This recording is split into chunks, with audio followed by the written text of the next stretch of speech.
पहले की झांकियां बहुत सभ्य होती थी और उनका मेन मोटिव था हिंदू कल्चर को प्रमोट करना।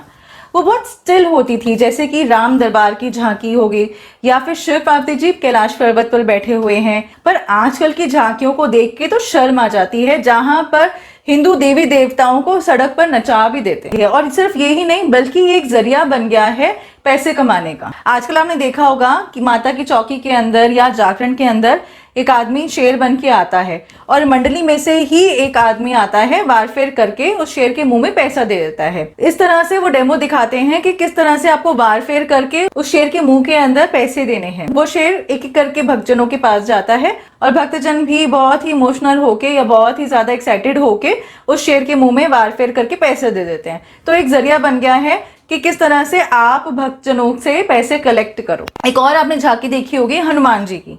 यहाँ पर हनुमान जी अपना सीना फाड़ के राम दरबार के दर्शन कराते हैं और फिर से मंडली में से एक आदमी आता है, डेमो दिखाता है कि किस तरह से आपको वारफेर करके उस राम दरबार में पैसे चढ़ाने हैं। और फिर वहीं पर ही बहुत सारे भक्तजन आते हैं और वारफेर करके वहीं पर ही पैसा चढ़ा देते हैं, राम दरबार में ही पैसा चढ़ा देते हैं।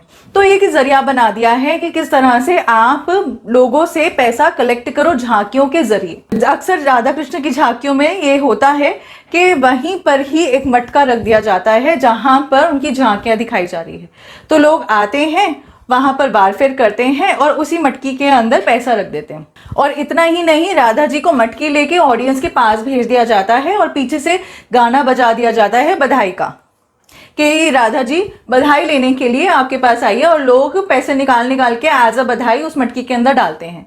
तो किस तरह से आप हमारे आराध्यों को भिखारी बना रहे हो।